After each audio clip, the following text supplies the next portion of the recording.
하나님 말씀을 같이 봅니다. 창세기 28장 1절부터 22절까지인데요. 구약성경 40면입니다. 1절부터 5절까지를 먼저 함께 읽으시고 그 다음에 10절부터 22절까지를 함께 읽으시겠습니다. 먼저 1절부터 5절까지 하나님 말씀을 같이 읽겠습니다. 이삭이 야곱을 불러 그에게 축복하고 또 당부하여 이르되 너는 가나안 사람의 딸들 중에서 아내를 맞이하지 말고 일어나 밧단 아람으로 가서 내 외조부 부두엘의 집에 이르러 거기서 내 외삼촌 라반의 딸 중에서 아내를 맞이하라.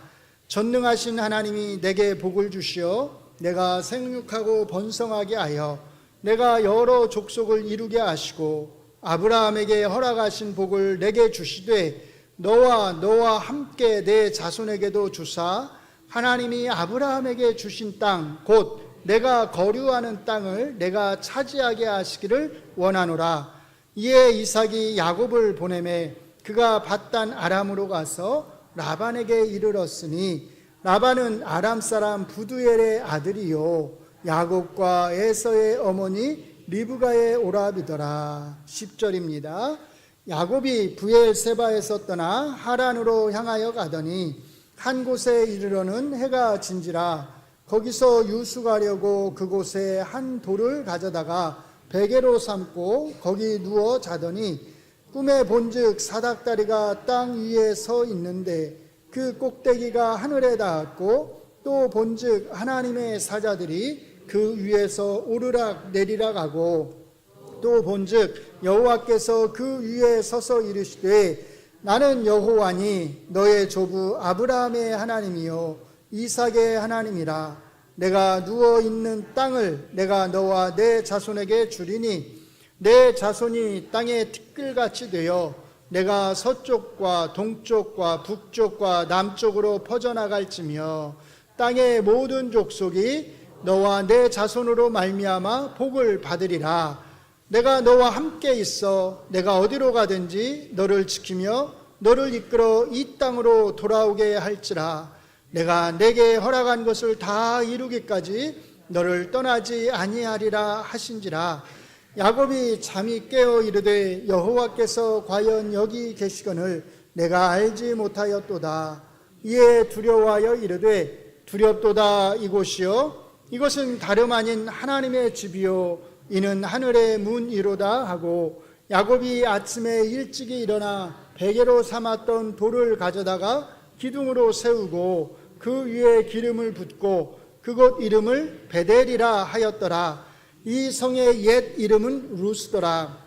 야곱이 서원하여 이르되 하나님이 나와 함께 계셔서 내가 가는 이 길에서 나를 지키시고 먹을 떡과 입을 옷을 주시어 내가 평안히 아버지 집으로 돌아가게 하시오면 여호와께서 나의 하나님이 되실 것이요 내가 기둥으로 세운 이 돌이 하나님의 집이 될 것이요 하나님께서 내게 주신 모든 것에서 10분의 1을 내가 반드시 하나님께 드리겠나이다 하였더라. 아멘.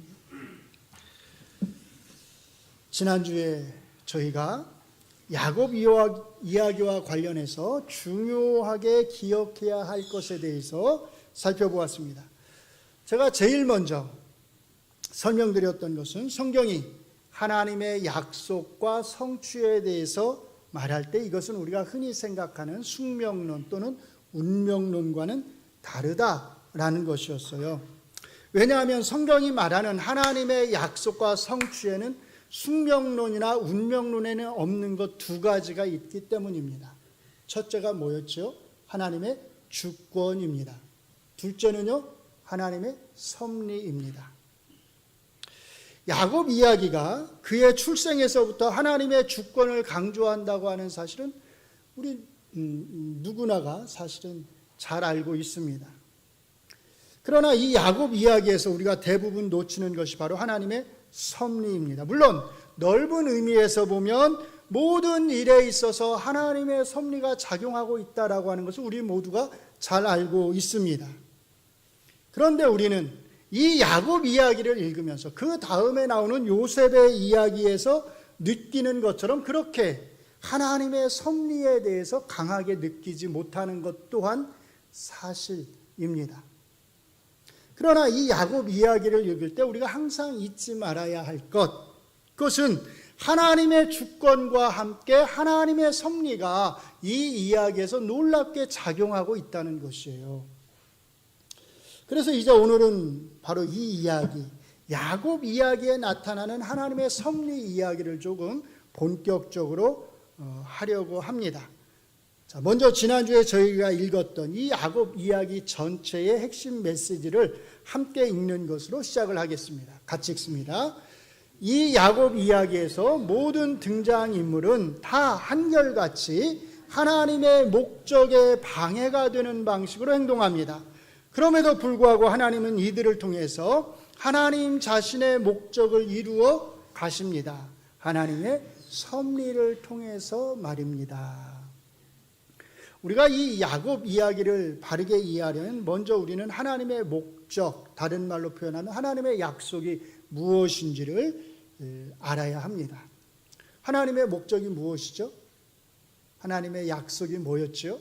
첫째, 아브라함에게 약속하신 그 가나안 땅을 그와 그의 후손에게 주겠다는 것이었어요. 두 번째는요, 하늘의 별과 같이 바닷가의 모래와 같이 많은 후손을 주겠다는 것이었습니다. 땅을 주시겠다는 것, 후손을 주시겠다는 것이었어요. 땅을 주고 후손을 주겠다고 하는 이 두 가지 약속이 궁극적으로 목적하는 것, 그건 뭐냐면 하나님의 통치가 이 땅에, 약속의 땅에 이루어지도록 하겠다는 것이에요. 다른 말로 말하면 하나님의 왕국, 우리가 흔히 천국이라고 말하는 것, 크게 약속의 땅에 이루어지도록 하겠다는 것이었습니다. 자, 한번 잘 생각해 보시기 바랍니다. 하나님이 아브라함에게 약속하신 것, 가나안 땅을 그와 그의 후손에게 주겠다고 하신 그 약속이 지켜지려면, 자, 야곱은 어디서 살아야 할까요? 야곱은 어디서 살아야죠? 당연히 가나안 땅에서 살아야 합니다. 가나안 땅을 떠나서는 안 돼요. 하나님이 아브라함을 하란에서 불러서 가나안 땅으로 오게 하셨습니다. 아브라함이 기근 때문에 애굽에 내려갔을 때도 하나님은 애굽 왕을 협박하셔서 어떻게 하셨어요? 아브라함과 그 가족을 다시 가나안 땅으로 돌아오도록 하셨습니다. 이삭이 기근 때문에 애굽에 내려가려고 그랄이라고 하는 곳에 머물렀을 때, 그랄이라고 하는 가나안 땅에 머물렀을 때, 그때 하나님은 이삭에게 나타나셔서 애굽으로 내려가지 말라, 내가 너에게 지시하는 땅 어디예요? 가나안 땅에 거주하라, 머물라, 이렇게 말씀하셨어요. 그래서 이삭은 계속 가나안 땅을 떠나지 못하고 그곳에서 살았습니다. 그는 평생을 가나안 땅에서 살았어요. 자, 그러면 하나님이 아브라함과 이삭에게 하신 그 약속이 이제 야곱에게로, 둘째인 차자인 야곱에게로 이어지는 것이라면, 야곱이 살아야 할 땅, 야곱이 거주해야 할 그 땅은 다른 데가 아닙니다. 어디예요? 당연히 가나안 땅입니다. 이 땅을 떠나면 안 됩니다. 그런데 지금 야곱은 하나님이 그에게 주시겠다고 하신 그 약속의 땅을 떠나야 할 처지, 떠나지 않으면 안 될 처지에 있습니다. 왜 이런 처지에 놓이게 된 거죠? 왜 이렇게 된 것일까요? 그 과정을 한번 잘 돌이켜 보시기 바랍니다. 모두가 다 한결같이 하나님의 뜻에 반하는 방식으로 행동을 했기 때문입니다. 모두가 다 자기 욕심에 이끌려서, 자기 욕망에 이끌려서 자기의 이기적인 방식으로 행동을 했기 때문이에요. 야곱은 장자권을 얻기 위해서 자기의 꾀에 의지합니다. 그래서 형의 약점을 이용합니다. 지난주에 말씀을 드렸듯이 우리가 이것을 죄라고 말할 수는 없을지도 모릅니다. 그러나 중요한 것은 야곱이 장자권을 얻는 이런 식의 방식이 하나님이 기뻐하시는 방식이 아니었다는 거예요. 정당한 방식이 아니었다는 뜻입니다. 그리고 무엇보다 이것으로 인해서 나중에 에서가 야곱을 죽이려고 하는 어떤 마음이요? 악한 마음, 악 감정을 갖게 되었다는 것이에요. 나중에 아버지에게서 받는 복까지 빼앗긴 에서가 그래서 이렇게 말합니다. 그가 전에는 나의 장자의 명분을 빼앗고 이제는 내 복을 빼앗았나이다. 에서는요, 자기가 야곱에게 장자의 명분을 넘겼다 이렇게 생각하지 않아요. 자기가 자기 동생에게 장자의 명분을 팔았다라고 생각하지 않습니다. 어떻게 생각해요? 빼앗겼다. 야곱이 내 동생이 빼앗아 갔다 이렇게 생각하는 거예요. 왜요? 자기의 약점, 자기가 배가 고픈 것을 이용했기 때문입니다. 물론 창세기 저자는 그 책임을 야곱보다는 에서에게 묻습니다. 그래서 에서가 장자의 명분을 가볍게 여겼더라 이렇게 말을 합니다. 그렇다고 해서 에서가 장자의 명분을 가볍게 여겼다고 해서 야곱의 이 행위가 정당화될 수는 없습니다. 여기서 조심해야 합니다. 야곱이 에서에게서 팥죽으로 장자권을 넘겨받은 이 이야기는 바로 앞에서 리브가에게 하신 하나님의 그 약속, 큰 자가 어린 자를 섬기리라고 하는 그 약속의 말씀에 바로 이어서 나옵니다. 그러니까 이 이야기는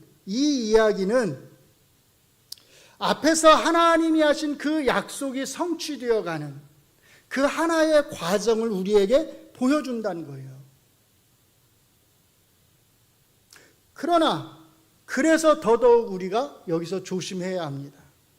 이 이야기가 앞에서 하나님이 하신 그 약속이 성취되어 가는 그 하나의 과정을 보여준다고 해서 앞에서 하나님이 그렇게 약속을 하셨으니까 야곱이 자기의 꾀를 이용해서 형의 장자권을 사는 이 행위가 하나님의 뜻에 의한 것이다.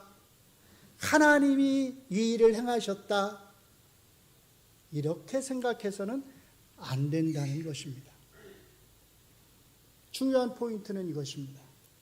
이 두 형제 사이의 갈등, 다툼은 각자 자기의 목적을 이루기 위해서 행동했기 때문에 일어났다는 거예요. 야곱은 자기의 목적인 장자권을 얻기 위해서 자기의 꾀를 이용합니다. 에서는 자기의 배고픔을 해결하기 위해서 장자권을 소홀히 여기고 넘겨버립니다. 야곱도 에서도 각자 자기의 목적을 위해서 행동했다는 뜻입니다. 야곱이 자기의 목적을 이루기 위해서 정당하지 못한 방법을 사용한 것은 이번뿐만이 아닙니다. 27장으로 넘어오시면 이삭이 야곱과 에서를 축복하는 장면이 나옵니다. 여기에서도 야곱은 엄마의 치맛바람으로 인해서 자기 아버지인 아버지를 아주 철저하게 속이고 축복을 받아냅니다. 심지어 27장 20절을 보시면 누구까지도 팔아먹는지 아세요? 자, 27장 20절을 같이 읽습니다. 시작. 이삭이 그의 아들에게 이르되 내 아들아 내가 어떻게 이같이 속히 잡았느냐. 그가 이르되 누가요? 아버지의 하나님 여호와께서 나로 순조롭게 만나게 하셨음이니이다. 아멘입니까? 누구의 이름까지 팔아먹어요? 여호와 하나님까지 팔아먹습니다. 뭘 위해서요? 자기의 목적을 위해서요. 어떻게 생각하세요? 이게 하나님이 행하신 일일까요? 이게 하나님의 뜻일까요? 아닙니다. 그런데 야곱은 왜 이렇게 행동하지요? 자기의 목적을 위해서입니다. 자기의 욕심을 채우기 위해서입니다. 이게 야곱이에요. 이삭도 문제입니다. 야곱을 가까이 오게 한 다음 그의 손을 만지면서 음성은 야곱의 음성이나 손은 에서의 손이로다. 그러면서도 축복을 해줍니다. 뭐가 없는 거예요? 분별력이 없는 겁니다. 중요한 것은 그 축복의 내용입니다. 27절, 8절, 9절을 읽어드립니다. 그가 가까이 가서 그에게 입맞추니 아버지가 그의 옷에 향추를 맡고 그에게 축복하여 이르되 내 아들의 향추는 여호와께서 복주신 밭의 향추로다. 하나님은 하늘의 이슬과 땅의 기름짐이며 풍성한 곡식과 포도주를 내게 주시기를 원하노라. 만민이 너를 섬기고 열국이 내게 굴복하리니 내가 형제들의 주가 되고 내 어머니의 아들들이 내게 굴복하며 너를 저주하는 자는 저주를 받고 너를 축복하는 자는 복을 받기를 원하노라. 아멘. 자, 이 축복의 내용을 보시면 크게 두 가지잖아요. 첫째, 물질의 복입니다. 28절이 바로 그것을 말합니다. 둘째는요, 만민을 통치하는, 다스리는 복입니다. 29절이 바로 그것을 말합니다. 자, 이 축복을, 야곱이 받은 이 축복을 나중에 에서가 받게 되는 축복하고 한번 비교해 보시기 바랍니다. 39절, 40절을 읽어드립니다. 그 아버지 이삭이 그에게 대답하여 이르되 내 주소는 땅의 기름짐에서 멀고 내리는 하늘 이슬에서 멀 것이며 너는 칼을 믿고 생활하겠고 내 아우를 섬길 것이며 내가 매임을 벗을 때에는 그 멍에를 내 목에서 떨쳐버리리라 하였더라. 자, 축복인가요? 축복이라는 생각이 드시나요? 이것은 축복이라고 하기에는 조금 어려워 보입니다. 앞에서 야곱에게 해준 기도하고 정반대의 기도를 사실 해준 것이에요. 그래서 첫째, 물질의 복을 받지 못한다는 겁니다. 39절에 보시면 내 주소는 땅의 기름짐에서 멀고, 무슨 뜻이에요? 기름진 땅에서 살지 못한다. 풍족한 삶을 누리지 못한다는 거예요. 내리는 하늘 이슬에서 멀 것이며, 하늘에서 비가 많이 와야 되는데 비가 많이 오지 않는다는 거예요. 그럼 어떻게 돼요? 농사가 당연히 잘 안 되겠죠. 소출이 적겠죠. 물질의 복을 받지 못한다는 뜻입니다. 두 번째는요, 내 아우를 섬기리라는 겁니다. 지배하는 자가 아니라 지배를 받는 자로 살아가게 된다는 뜻입니다. 그러니까 야곱이 받은 축복과는 사실 정반대의 기도를 받은 것입니다. 이건 역시도 사실은 하나님이 야곱을 장자로 택하셨다고 하는 것을 잘 보여주는 것입니다. 그러니까 하나님의 목적, 하나님의 약속, 하나님의 뜻이 이루어져 가고 있는 거죠. 문제는 이것입니다. 하나님의 뜻이 이루어져 가는 그 방식이 야곱의 꾀, 장자권을 가볍게 여기는 형에서 분별력이 부족한 아버지 이삭, 그리고 이 모든 일의 배후에서 이것을 조종하는 누구요? 둘째 아들 야곱을 일방적으로 뒤에서 밀어주는 어머니, 엄마 리브가, 이들 모두가 다 한 가족임에도 불구하고 자기의 인간적인 욕심과 욕망으로 또는 분별력이 없는 모습으로 또는 자기 중심적인 그런 모습으로 살아가고 있다는 것입니다. 분별력이 없는 이삭의 모습도 문제지만 뒤에서 이 모든 것들을 조종하는 리브가 역시 굉장히 자기 중심적인 문제적 인물입니다. 그러므로 우리가 이 이야기들에서 놓치지 말아야 하는 것, 그것은 이들이 한 가족임에도 불구하고 각자 또는 둘씩 짝을 지어서 자기들의 목적과 욕심을 이루기 위해서 자기중심적으로 하나님의 뜻에 반하는 방식으로 모두가 행동을 하고 있다는 것입니다. 그리고 그 결과, 이것이 중요한데요, 야곱은 아브라함과 이삭의 약속을 물려받게 되는, 그 복을 물려받게 되는 인물임에도 불구하고, 그래서 이 약속의 땅 가나안을 떠나서는 안 믿으며 이 가나안 땅에 머물러 살아야 했음에도 불구하고 그가 약속의 땅 가나안을 떠날 수밖에 없는, 떠나지 않으면 안 되는 처지가 되었다라는 것입니다. 야곱이 이 약속의 땅을 떠나는 것은 하나님의 목적이나 하나님의 약속을 이루고자 하는 그런 어떤 고상한 목적이 있어서가 아니에요. 왜 떠나는 거죠? 살기 위해서. 살기 위해서. 자기의 형이지만 자기를 죽이려고 하는 이 형을 피해서 목숨을 건지기 위해 어쩔 수 없이 떠나는 겁니다. 그러므로 우리가 이 이야기를 읽으면서 야곱이 가나안 땅을 떠나는 것을 아무렇지도 않게 그냥 평범하게 생각을 하면서 이 이야기를 읽어서는 안 된다는 거예요. 야곱이 살기 위해서 가나안 땅을 떠나는 것은 마치 하나님의 뜻인 양, 하나님이 행하신 일인 양 그렇게 생각하면서 읽어서는 안 됩니다. 그냥 야곱이 가나안 땅을 떠나서 하란으로 갔나 보구나. 참 안 됐다. 집 떠나면 개고생이라던데 앞으로 고생 좀 하겠구나. 이렇게 생각하면서 이 이야기를 읽으시면 안 됩니다. 어떻게 생각해야 돼요? 야, 그거 참 큰일 났네. 야곱은 하나님이 약속하신 가나안 땅에 있어야 되는데 여기 떠나면 안 되는데 떠나면 어떻게 되는 거지? 하나님의 약속은 어떻게 되는 거지? 야곱이 가나안 땅을 떠나면 하나님이 아브라함과 이삭에게 하신 그 약속은 또 어떻게 되는 거지? 다 무효가 돼버리는 거 아니야? 라고 생각을 하시면서 이 이야기를 읽으셔야 합니다.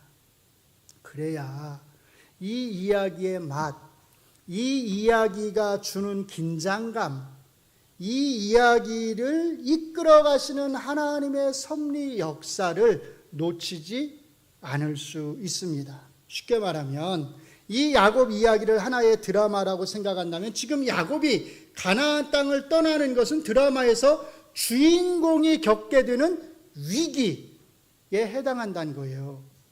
가나안 땅을 아브라함의 후손에게 주시겠다고 하는 하나님의 약속이 완전히 무효화될 수 있는 위기에 해당한다는 겁니다. 이 위기가 왜 생겨난 거지요? 하나님이 잘못하신 건가요?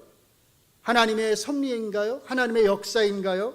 하나님이 리브가에게 하신 그 약속을 지키기 위해서 이 모든 일들을 지금 다 뒤에서 조장하고 계신가요? 아니요. 이삭, 리브가, 에서, 야곱 이들이 한 가족, 한 식구임에도 불구하고 자기 욕심과 욕망에 따라서 행동했기 때문입니다. 모두가 다 하나님의 목적, 하나님의 약속에 방해가 되는 방식으로 행동을 했기 때문이에요. 오늘 저희가 읽은 이 창세기 28장의 이야기, 하나님이 어쩔 수 없이 자기 집을 떠나서 밧단 아람을 향해 가는 야곱에게 베델에서 나타나신 이 이야기는 하나님의 약속이 무효화될 수 있는 위기 속에서 그럼에도 불구하고 하나님 자신이 이 위기에 처해 있는 하나님 자신의 약속을 이 위기에서 건져내시며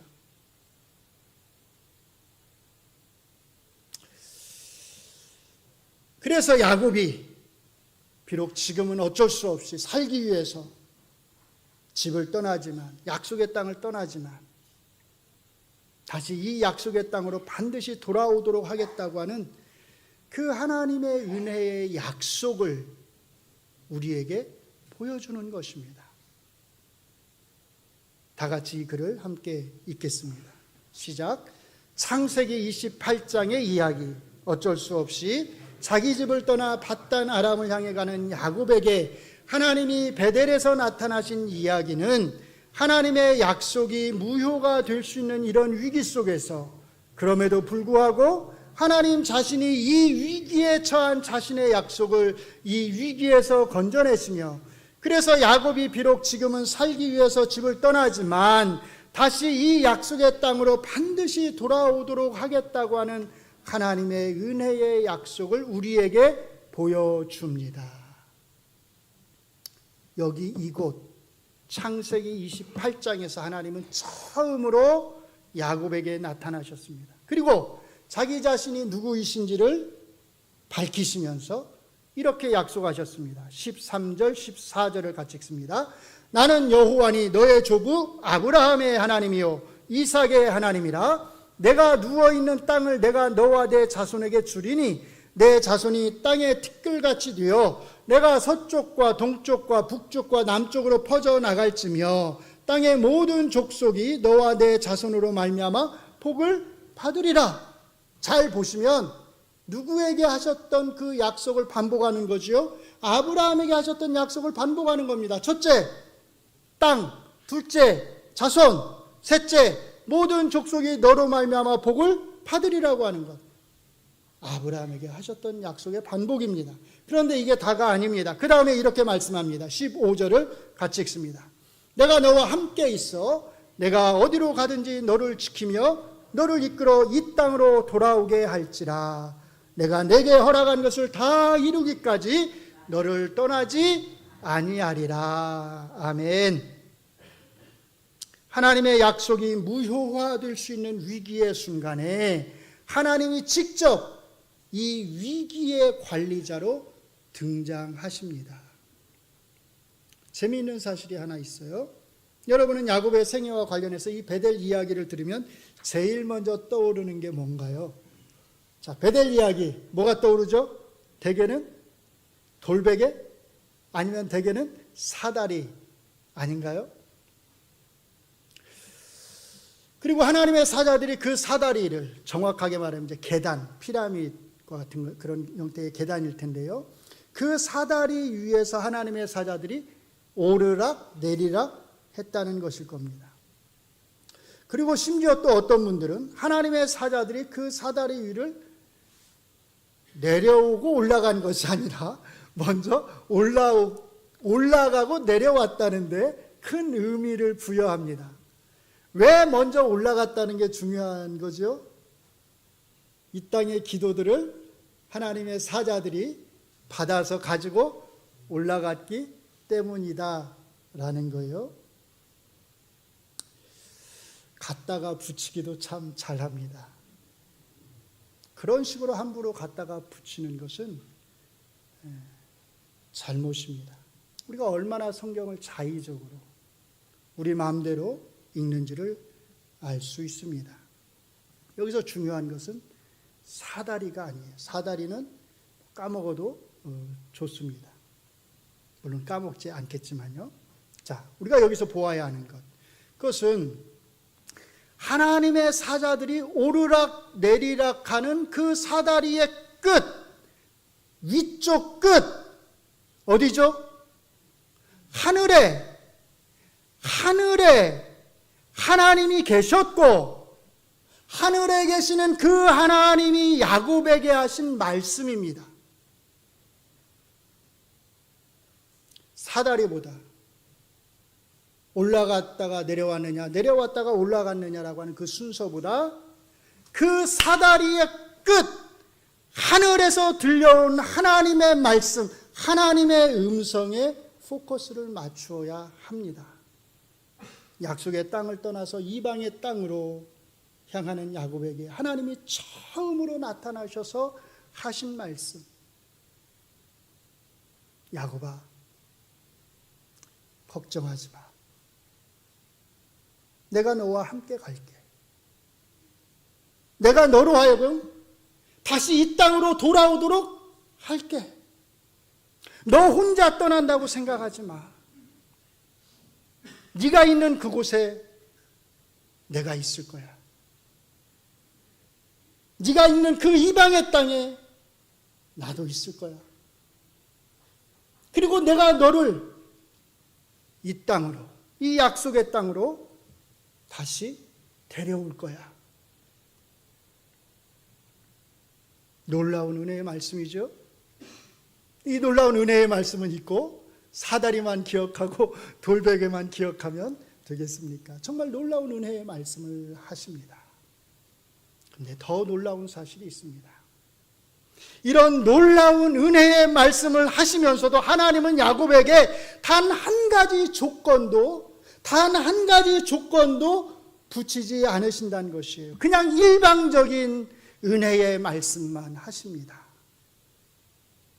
하나님은 야곱에게 그가 지금까지 집에서 행한 그 잘못들을 지적하지 않으십니다. 너 왜 형의 약점을 이용했니? 책망하지 아니하시고, 너 왜 내 거룩한 이름을 함부로 사용했니? 책망하지 않으십니다.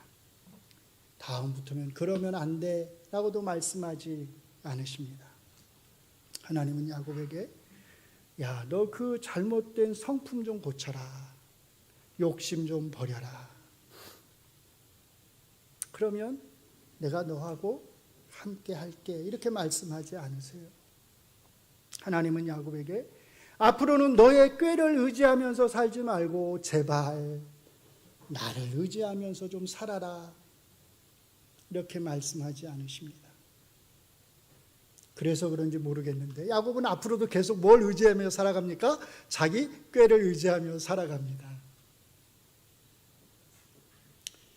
하나님은 야곱에게 아무것도 요구하지 않으십니다. 그냥 일방적으로 무조건적으로 은혜의 약속을 주십니다. 걱정하지 말라고. 내가 너와 함께 하겠다고. 이 위기를 초래한 사람은 너지만 이 위기를 관리하는 자는 너가 아니라 너의 하나님은 내가, 너가 믿는 하나님인 내가 너의 이 위기를 관리하겠다고. 그래서 이 땅으로 내가 돌아오게 하겠다고 약속하십니다. 앞으로의 이야기는 하나님이 베델에서 하신 이 말씀, 이 약속이 하란에서의 야곱의 삶을 통해서 어떻게 정말로 잘 지켜지고 있는지를 우리에게 보여줍니다. 나중에 사실은 야곱 스스로가 하나님이 이 약속을 얼마나 잘 지키셨는지를 자기 입술로 고백을 하게 됩니다. 사랑하는 성도 여러분, 하나님의 은혜란 이런 것입니다. 일방적인 것이고 무조건적인 것입니다. 우리의 행위를 보시고 베푸시는 은혜가 아닙니다. 우리의 행위에 어떤 조건을 붙이시고 우리가 그 조건을 충족시켰을 때 그때 베푸시는 은혜가 아닙니다. 하나님의 은혜는 우리의 행위와 상관이 없이 무조건적인 은혜이고 일방적인 은혜입니다. 그래서 우리가 자초한 위기까지도 하나님 자신이 관리해 주시고 해결해 주십니다. 하나님은 우리의 위기의 관리자이십니다. 하나님은 우리의 삶의 관리자이십니다. 어려서 일찍이 어쩔 수 없이 먹고 살기 위해서 집을 떠나야 했던, 어쩔 수 없이 고향을 등져야 했던 분들은 야곱의 이 이야기에 아마 많은 공감을 하실 것입니다. 아마 이 나라를 떠나서 이민을 가 사시는 분들은 더더욱 이 이야기에 많은 공감을 하실 거예요. 집을 떠나서 산다는 것, 고향을 떠나서 산다는 것, 조국을 떠나서 산다는 것이 얼마나 힘들고 막막한 삶인지를 알기 때문입니다. 대개가 처음에는 누울 자리도 없이 시작합니다. 단칸방에서 시작했다고 그렇게들 말씀을 하십니다. 그 작은 좁은 단칸방에 홀로 누워 있으면 앞으로 살아갈 날들이 막막하고 이런저런 생각들이 듭니다. 아마 여기 계시는 분들 중에서 우리 장로님들, 권사님들, 또 집사님들 중에서도 그런 삶을 거쳐서 지금까지 살아오셨을 것입니다. 그리고 그 가운데에서 하나님이 어떻게 일방적인 은혜를 베풀어 주셨고 자기의 삶에, 자신의 삶을 하나님 자신이 관리해 주셨는지를, 책임져 주셨는지를 그래서 오늘의 내가 있고 내 가정이 있게 되었는지를 아실 것입니다. 그 은혜를 알기 때문에, 그 하나님의 일방적인 은혜를 알기 때문에 노년이 된 지금에도 이렇게 하나님을 예배하고 섬기기를 멈추지 아니하시는 것입니다. 바로 그것입니다. 야곱 이야기가 우리에게 말해주는 것, 하나님의 일방적인 은혜입니다. 물론 야곱에게 하신 이 약속들은, 우리에게 직접 하신 약속들은 아닙니다. 이 약속은 집을 떠나는 이방의 땅을 향해 떠나는 야곱에게만 하신 것입니다. 중요한 것은 이것이죠. 우리 각자가 야곱은 아니지만, 그리고 굳이 야곱이 될 필요도 없지만, 우리가 이 야곱의 후손, 믿음의 후손이라는 것입니다. 그래서 하나님이 아브라함과 이삭과 야곱에게 행하신 그 행하심의 원리, 하나님의 일하심의 원리, 은혜 베푸심의 원리, 무조건적인 그 은혜의 원리, 무조건적으로 우리에게 은혜를 베푸시면서 하나님 자신이 우리의 삶의 주인이 되셔서 우리의 삶을 책임져 주시고 관리해 주시고, 우리의 삶에서 우리가 겪게 되는, 우리가 초래하게 되는 그 모든 위기들까지도 하나님 자신이 다 관리해 주신다고 하는 그 원리, 그 은혜의 원리만큼은 우리에게도 변함없이 적용된다는 것입니다.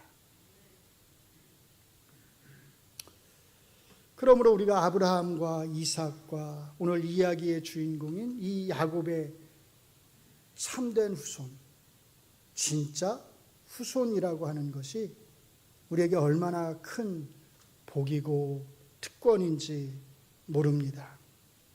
이 복과 특권을 누리고 싶으신 분들은 다 아브라함과 이삭과 야곱의 하나님을 꼭 믿으시기 바랍니다. 그 하나님을 영접하시고 그 하나님을 의지하며 살아가시기 바랍니다. 염려하지 마세요. 걱정하지 마세요. 하나님이 여러분의 위기를, 여러분의 삶을 관리하십니다. 여러분이 각자가 사는 삶이지만 여러분의 삶의 관리자는 여러분이 믿는 그 하나님, 여호와 하나님이십니다. 기도하겠습니다. 감히 받을 수 없는 은혜를, 감히 감당할 수 없는 그 은혜를, 그 일방적인 은혜를 우리에게 베풀어 주셔서 우리를 구원하시고 오늘도 우리로 하여금 살아갈 수 있게끔 하시는 하나님, 감사합니다. 우리의 이기적인 욕심과 욕망에 따라서 하나님의 뜻을 거스르며 살아왔음에도 불구하고 무조건적인 은혜로 우리를 택하시고 하나님의 자녀와 백성으로 삼으셔서 우리의 삶의 주권자요 관리자가 되어주심을 감사합니다. 이제는 내 안에 내가 사는 것이 아니라 하나님의 영이신 성령님이 사심을 믿습니다. 삶의 위기에 처한 하나님의 백성이 있습니까? 하나님이 그 위기까지도 관리하여 주시고 해결하여 주시며 염려하지 않도록, 걱정하지 않도록 위로하여 주시옵소서. 예수님 이름으로 기도합니다. 아멘.